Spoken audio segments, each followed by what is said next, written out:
salaamaaleykum gars yi salaamaaleykum benn affaire rek laay wax Mame Makhtar Gueye dégg naa la ngay wax affaire góor jigéen affaire rocc tuñ ak yu kenn xamul xam nga la lay xaar nga tudd sama tur man Adamo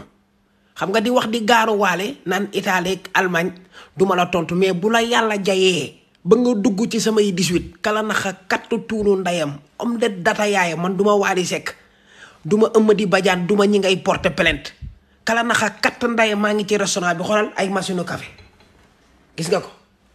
tàngal kaayu ndox micro-vent la machine yaa ngi nii billaahi duma la dépassé gun mais bu la yàlla jayee ba nga dugg samay 18 ba wax ma affaire góor jigéen wala demee noonu tudd suma tur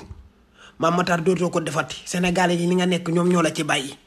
man 2 minutes matuma ko ma réglé say mbir cocc amul mag amul paa ku ma dépassé ma laax sa dafa